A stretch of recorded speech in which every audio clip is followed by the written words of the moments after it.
70 نہیں، اس میں 120 شادیوں کا لکھا ہوا ہے. باقی حضرت حسن نے یہ 120 شادیاں کیسے کی؟ 4 سے زیادہ تو جائز ہی نہیں ہے. تو وہ طلاقیں دے دے کے کرتے تھے. ایسا بھی ہوا ایک مجلس میں 4 شادیاں کی انہوں نے اور چاروں کو طلاق دی، پھر 4 شادیاں، ایسے بہت کیے انہوں نے. رہا یہ مسئلہ کہ اتنی طلاقیں دینا شریعت میں پسندیدہ ہے یا نہیں ہے، تو طلاق دینا شریعت میں پسندیدہ نہیں ہے. جمہور صحابہ کا یہی مذہب ہے. حضرت حسن یہ اس لیے کرتے تھے کہ لوگ خود اپنی بیٹیاں ان کو نکاح کے لیے پیش کرتے تھے. لوگ یہ کام کیوں کرتے تھے؟ اس لیے کہ وہ کہتے تھے بھائی حضرت حسن کا ارادہ نہیں ہے نکاح کرنے کا، وہ لوگ کہتے تھے بس آپ کر لیں. کیوں؟ تاکہ ہماری رشتہ داری محمد صلی اللہ علیہ وسلم سے جڑ جائے. بے شک آپ بعد میں طلاق دے دینا. وہ فخر کرتے بھائی نبی سے رشتہ داری. تو اچھے خاندان میں رشتہ داری کی جس کو قدر ہوگی اس کو یہ فلسفہ سمجھ میں آئے گا، جس کو نہیں ہوگا وہ کہے گا یار یہ کیا ہو گیا. یہی وجہ ہے کہ حضرت علی رضی اللہ تعالیٰ عنہ ایک دفعہ کوفہ کے ممبر پہ کھڑے ہو گئے اور لوگوں سے ڈانٹ کے خطاب کرنے لگے کہ لا تزوج الحسن، میرے بیٹے حسن سے اپنی بیٹیوں اور بہنوں کا نکاح مت کیا کرو، فإنہ مطلاق، یہ طلاق دے دیتے ہیں. حضرت علی کو اس پہ تھوڑا سا کہ یہ طلاق کیوں دے دیتے ہیں. ان کو پتا تھا یہ طلاق دیتے ہیں ان کو دوبارہ رشتہ مل جاتا ہے، تو لوگوں سے کہنے لگے کہ ان کو رشتہ مت دیا کرو. اور دوسری بات یہ کہ وہ جب طلاق دیتے تھے تو آج کل طلاق کے بعد عورت کو نقصان ہوتا ہے. حضرت حسن جب طلاق دیتے تھے عورت کو فائدہ ہوتا تھا، اتنی دولت دیتے تھے اس کو طلاق کے وقت. 100 باندیاں دی ہیں طلاق کے وقت. یعنی باندی اس زمانے کا قیمتی ترین مال ہوا کرتا تھا. کسی عورت کو طلاق دے رہے ہیں اور 100 خادم 100 باندیاں اس کو دے رہے ہیں. سب سے پہلی بات تو میں یہی کہوں گا کہ اگر ماں شریف ہو نا تو پھر ایسی اولاد پیدا نہیں ہوتی جو امام حسن مجتبیٰ کے بارے میں ایسی باتیں کرے. یہ قصور اس شخص کا نہیں ہے بلکہ یہ سلسلہ نسب کا مسئلہ ہے. شریف ماؤں کے ہاں ہمیشہ ایسی اولاد پیدا ہوتی ہے کہ جو تذکرہ محمد و اہل بیت محمد میں سے جو مثبت باتیں ہیں وہ بیان کرتے ہیں، انہیں خوش ہو کر اس کا تذکرہ کرتے ہیں، نہ یہ کہ جھوٹی باتوں کو ممبر پر بیان کر کے اپنا کوئی مقصد ثابت کرنا چاہیں. یہ قصور جو ہے وہ ان کے پورے خانوادے کا ہے، گھر کا ہے، اس ایک بندے کی بات نہیں ہے.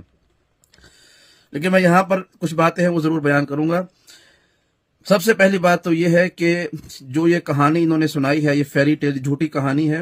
وہ اس لیے کہ اگر آپ اعداد و شمار کریں نا جو یہ بیان کر رہا ہے وہ یہ ہے کہ امام حسن مجتبیٰ نے 120 شادیاں کی، نعوذ باللہ من ذالک، اور انہوں نے پھر ہر بیوی کو پھر طلاق دے دی اس میں سے، اور پھر ہر بیوی کے ساتھ انہوں نے 100 باندیاں یعنی کنیزیں بھی دے دیں. اچھا، یہ روایت اتنی سی نہیں ہے، اس روایت میں اور چیزیں بھی ہیں. اس روایات میں یہ لکھا ہوا ہے کہ امام حسن مجتبیٰ جب نعوذ باللہ من ذالک طلاق دیتے تھے تو 100 باندیاں دیتے تھے، اس طلاق شدہ عورت کو ایک گھر دیتے تھے، اور اس کے ساتھ جو ہے وہ 10,000 دینار دیا کرتے تھے، بعض میں درہم دیتے تھے. تو اب پہلی بات کا تو یہ اندازہ لگائیں کہ اگر 120 میں سے 115 یا 16 کو امام نے طلاق دی ہوگی تو 116 عورتوں کو ہر ایک کو 100 باندیاں 100 کنیزیں دیں تو یہ کتنی بنتی ہیں؟ 16,000. 16,000 باندیاں مدینے شہر میں کہاں پہ آئی تھی؟ کہاں سے آئی تھی؟ کیا خود مدینے کی آبادی 16,000 تھی؟ امام یہ اتنی باندیاں کہاں سے خریدتے تھے؟ یہ اتنے زیادہ مال جو گھر بھی دے رہے ہیں، 120 لوگوں کو گھر بھی دے رہے ہیں، اور ساتھ میں 100 کنیزیں، وہ عورت 100 کنیزوں کو کہاں پہ رکھتی تھی؟ جو ان کے بقول چھوٹے خاندان سے آ کر صرف تعلق قائم کرنے کے لیے کہ نسبت بن جائے، تو وہ چھوٹے سے قبیلے میں آ کے وہ 100 باندیاں لے کے جا رہی ہے. پھر یہ بات ہے کہ وہ 16,000 باندیاں کہاں سے آئیں؟ کچھ اپنے گھر بھی رکھی ہوں گی، 20,000 باندیاں ہو گئی، زیادہ ہو گئی. پھر اس کے بعد یہ بتائیں کہ وہ جو گھر تھے، جو قبیلے والے تھے، وہ کیا مدینے میں اور کوئی نہیں تھا جس کو وہ عورتیں دیتے آ کے؟ اور انتہائی بڑا جھوٹ مولا کائنات کی ذات پر بول دیا کہ انہوں نے فرمایا کہ حسن مجتبیٰ کو اپنی نعوذ باللہ بیٹیاں نہ دو کیونکہ وہ مطلاق ہیں، یعنی بہت زیادہ طلاق دینے والا. اس کو عربی بھی کہتے ہیں مطلاق، کہ نعوذ باللہ حسن مجتبیٰ کو یہ الزام لگا دیا. یہ وہ مظلوم امام ہیں کہ واحد امام ہیں کہ جن کے ساتھ دشمنوں نے ان کے کردار پر الزام لگایا، حالانکہ سب کو پتا ہے کہ وہ نواسے رسول ہے. اللہ کے رسول انہیں اپنا بیٹا بنا کر لے گئے تھے، قرآن کے حقیقی وارث ہیں، سب سے زیادہ عالم تھے اپنے وقت میں قرآن کے، حدیث کے، سیرت اور سنت کے. سورہ طلاق کی پہلی آیت میں پروردگار طلاق کے احکامات بیان کرتے ہوئے کثرت طلاق کو ناپسندیدہ قرار دے رہا ہے. احادیث میں بار بار ہے کہ طلاق زیادہ نہ دیا کرو. تو ان کو یہ لگتا ہے کہ جو کام اللہ کو ناپسند ہو، اللہ کے حبیب کو ناپسند ہو، وہ ان کا فرزند کرے گا، وہ ان کا وہ نواسا کرے گا جس کو اپنا بیٹا کہتے تھے، جس کے بارے میں کہا حسن منی و انا منہ، وہ کرے گا، جسے کہا یہ جنت کے جوانوں کا سردار ہے، وہ کرے گا۔ کوئی بھی نبی، کوئی بھی جنتی یہ اعتراض کرتے گا پروردگار تو جس کو سردار بنایا ہے یہ تو تیرا ناپسندیدہ کام کرتا رہا ہے، اور ایک دو دفعہ بھی نہیں، 120 دفعہ 116 دفعہ اس نے یہ کام کیا ہے۔ کتنا بڑا الزام ہے۔ تو یہ بدبختی ہے بنی امیہ اور بنی عباس کے ان نمک خوار ہڈی چوسنے والے، ممبروں پر آ کر بندر کی طرح ناچنے والے بدبخت بد نسب مفتیوں کی، مقرروں کی، خطیبوں کی، کہ جنہوں نے امام حسن مجتبی پر الزام لگایا۔ اب میرے یہ 2-3 سوالوں کا جواب دے دینا، اگر یہ جواب دے دیں۔ پہلی بات تو یہ ہے کہ یہ جو روایت امام علی سے منسوب کر رہا ہے کہ امام علی نے فرمایا کہ میرے بیٹے کو طلاق نہ دی، رشتہ نہ دو، یہ طلاق بہت دیتا ہے، یہ روایت ثابت کر دے سند کے حوالے سے، علم الرجال کی روشنی میں یہ ثابت کر دے کہ یہ روایت بالکل ٹھیک ہے، اس کو جو محدثین ہیں، جو محققین ہیں، انہوں نے صحیح مانا ہے، تو میں اپنا مذہب چھوڑ کر اس کی غلامی میں آ جاؤں گا اگر یہ اس روایت کو درست ثابت کر دے۔ پہلی بات، پہلا سوال۔ دوسرا سوال یہ کہ اگر امام حسن مجتبی طلاق دینے والے ہوتے یا طلاق کی طرف رغبت رکھتے تو سب سے پہلے وہ جعدہ بنت اشعث ملعونہ کو طلاق دیتے، کہ جو امام کی قاتلہ تھی، امام علی کے دشمن، امام حسن مجتبی کے دشمن کی بیٹی تھی، اشعث بن قیس کی، جو پہلے حامی تھا بعد مخالف ہو گیا، اسے طلاق دیتے کہ جا تیرا باپ میرے باپ کے قتل میں شریک ہے، نکل جا میرے گھر سے۔ آپ نے اس ملعونہ، اس خبیثہ کو بھی طلاق نہیں دی کہ جو آپ کے گھر میں تھی اور آپ کی دشمن تھی۔ اس کا باپ یعنی اشعث بن قیس امام علی کے قاتلوں میں سے شامل تھا، اس کو بھی طلاق نہیں دی۔ اگر طلاق دینے والے ہوتے تو اس کو طلاق دیتے۔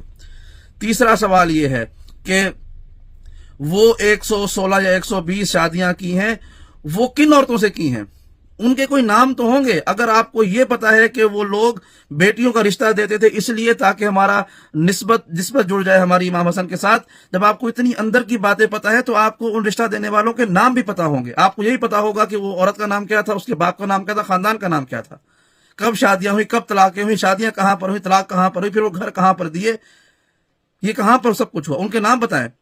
چوتھا سوال یہ ہے کہ وہ جو روایات ہیں امام حسن مجتبی کی کثرت ازواج کی، وہ کتنی روایات ہیں، کتنے؟ میں آپ کے سامنے بیان کرتا ہوں۔ اہل سنت کی روایتوں میں جن اموی لکھنے والے بدبختوں نے اس بات پر قلم اٹھایا ہے، ہر ایک نے لکھا ہے، کسی نے کہا 18 تھی، کسی نے کہا 40، کسی نے کہا 70، کسی نے کہا 67، کسی نے کہا 150، کسی نے 120، کسی نے کیا۔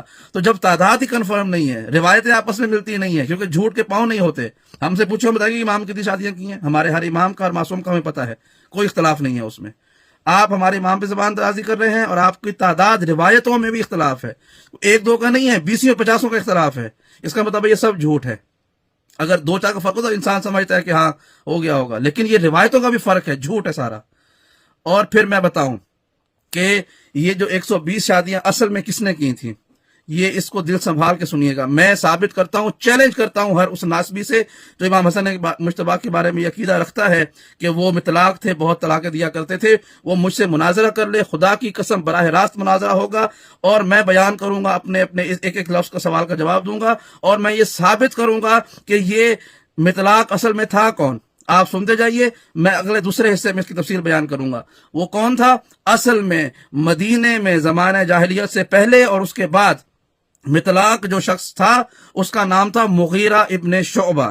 یہ دشمن خدا، دشمن رسول، دشمن اہل بیت یہ شخص تھا کہ جو زمانہ جاہلیت میں بھی مطلاق تھا، اسلام قبول کرنے کے بعد بھی یہ مطلاق رہا، اس نے شادیاں کی۔ اس کا جو عنوان تھا امام حسن مجتبی پہ لگا دیا گیا۔ میں ہاشم رضا غدیری چیلنج کر رہا ہوں ہر شخص کو، جو بھی امام حسن مجتبی کی توہین والی روایت کو مانتا ہے، وہ مجھ سے 1 to 1 کسی بھی لمحے میں، کسی بھی پلیٹ فارم پر آ کر وہ مناظرہ کر لے۔ میں امام حسن مجتبی کے حق میں وہ دلائل دوں گا اور بیان کروں گا کہ اصل میں مطلاق کون تھا، یہ روایات کہاں سے چلی، کس نے روایت کی، ان کے راوی کون سے ہیں، ہر ایک کے چہرے پر پڑی ہوئی منافقت کی نقاب ہٹا کر بتاؤں گا کہ حسن مجتبی اللہ کے رسول کا پاک و پاکیزہ فرزند، جس کے نسب میں سے ایک شخص ایسا ہے کہ جو قیامت تک باقی رہنے والا ہے، ایک حسنی سادات میں سے وہ ہے کہ جو جنت کے جوانوں کا سردار ہے، اللہ کے رسول کا پسندیدہ ترین فرد۔ حسن و حسین پسندیدہ ترین افراد ہیں اللہ کے رسول کے۔